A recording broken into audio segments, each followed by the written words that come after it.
Hello, hello, and welcome to Travels Around My Heart. Now, I've already done a Travels Around My Heart yesterday, and I normally only do one a week, but I decided against that rule because, French people love breaking rules, and I wanted to do another one because I wanted to dig into the emotions of continue to dig into the emotions of not traveling.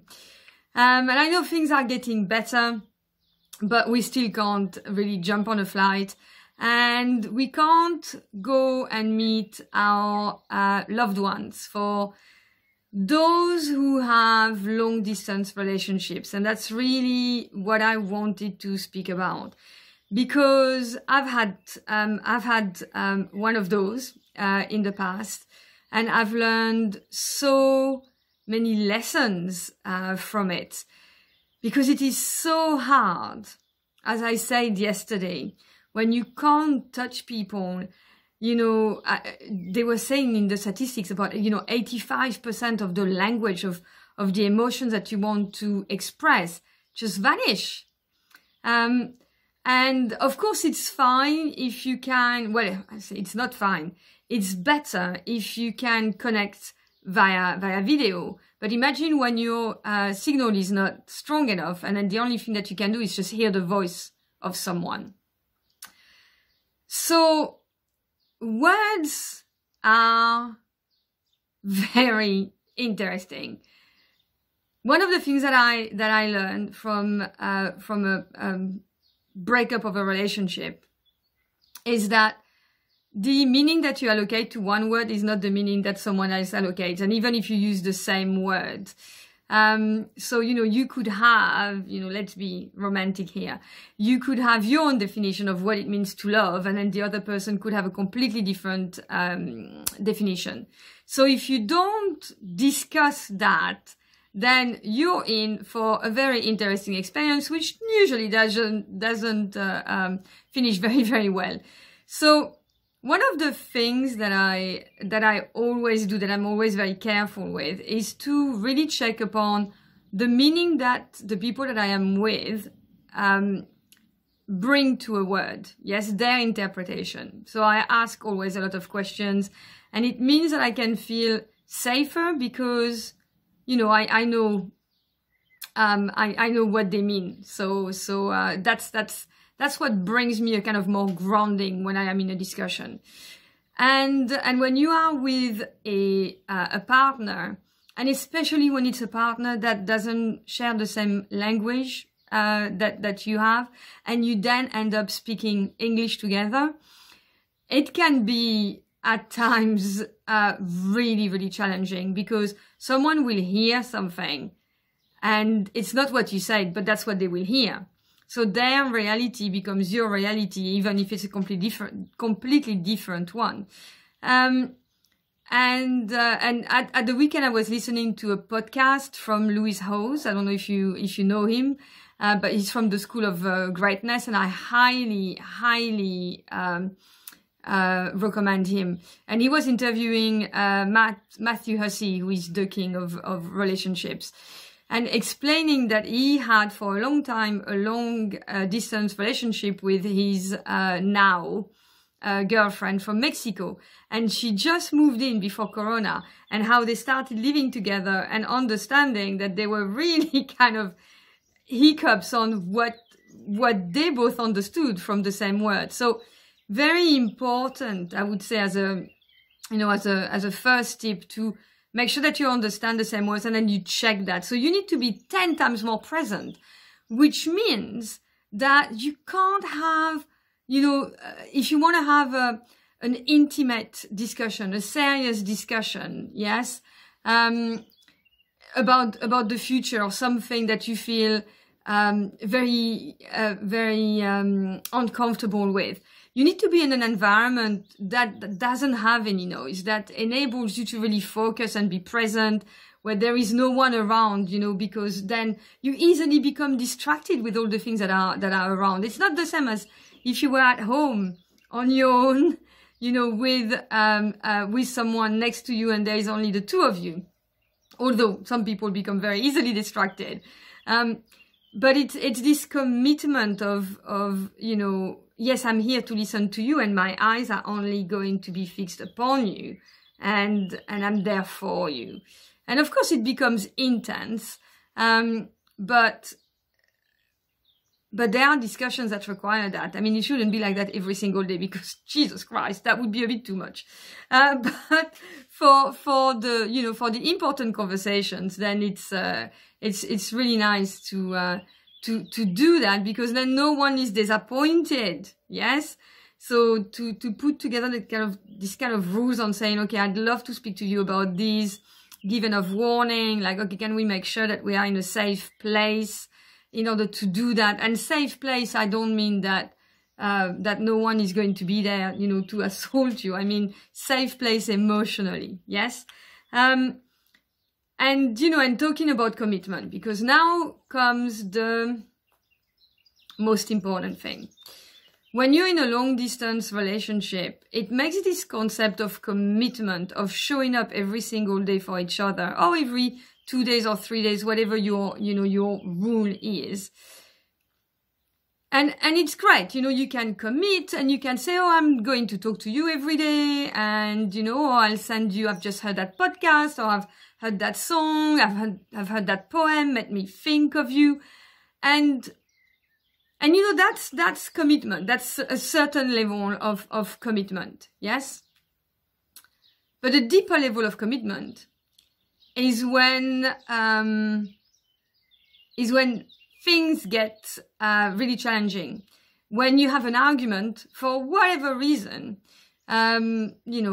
excuse my French, but when the shit hits the fan, and that person is there because they're committed to having a relationship with you. So they don't, everyone will have a different reaction to that. So some people will just go in their cave and not talk to you and ignore you and be upset and be annoyed and not know how to handle what's going on. Yes.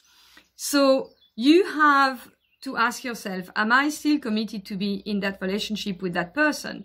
Because it's really, really, and I've been on the end of that, it's very painful to be there, to be waiting for that message and to not know what's going to happen. You don't even know if that relationship still exists. You've got no idea, yes?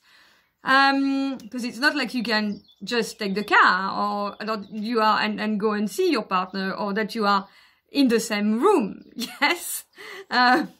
So you don't know. You are completely and utterly in the unknown and you have to hold on to that tension and you just have to decide, okay. And that's your own decision to make. Do I want to be in a relationship with someone who does that? And do I understand why they're doing that? I mean, that is the thing. Do I have enough compassion to understand that this is what they're doing? And can I hang in there until that stops? And then have the next conversation, which you probably don't know how it's going to happen, but needs to come out of kindness and set up new ground rules and new rules in saying that is not something that makes me feel comfortable and it's not something that I'm ready to accept, or it's something that I'm ready to accept. It's, you make your own rules. But what can you do in the meantime to deal with that tension and with that void? So I found that, calling a girlfriend is really great. And you know what? There are no right words or wrong words. There is just compassion to be had. So I have a girlfriend who is amazing because if something used to happen along those ways, she would just sit in silence, record a message on WhatsApp and just sit in silence with me and say, I don't know what to say, but I'm going to sit in silence with you. And that was very, very helpful. Another thing that I find is very healing is to reach out to male friends who really love you, celebrate you, and just have a discussion about anything, like almost anything but that problem, and just connect, heart to heart with someone who who celebrates you, who loves you, makes you feel good and makes you forget, you know, what you're going through. So it's not necessarily to have to speak about what's going on, but it is to just have a different connection. And I find that having this male energy that comes into your life really does a lot to heal what's going on. And it puts you at rest. It puts you at peace. And that's why it's so important to have male friends, in your life. And it's something that I'm very blessed with. And the boys or the men in my life are extraordinary, it's something that I've learned how to build, especially from Bali, and I'm forever thankful of and grateful for these friendships. So I know it's hard because I've been there. And the last thing that I wanted to share is just as a reminder is that it's not about us. It's in a sense, it's about the relationship that you want to build. Yes. And in your head, you ought to have an idea of the relationship that you want to build with that person. And if you think that this is a person that you can build that with, and if this is your end result, and if you want to be in a relationship with that person, that's the only reason. Like, do I still want to be in a relationship with that person to create, you know, a magical, intimate, a sexy relationship with that person, then I will go over the hurdle. But that's the commitment. It's the commitment to the type of relationship that I want to create. So yeah, I hope this was helpful. You know, I've just heard that in the UK they are banning overnights. Like, if you don't live with your partner, you're now going to be banned from going and spending the night. I mean, of course, you can always go and spend the afternoon. I mean, how ridiculous is that?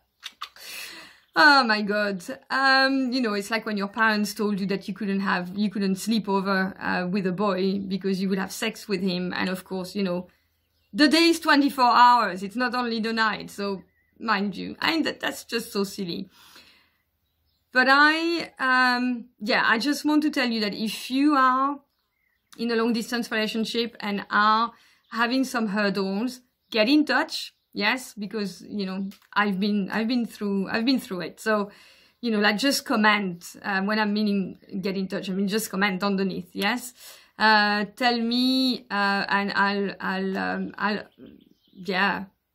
I'll just sit in silence with you. Yes, that's if I can do that, because I know and I understand. And sometimes you need to hear it, you know, from someone else. So I see you, and I feel you. Thank you.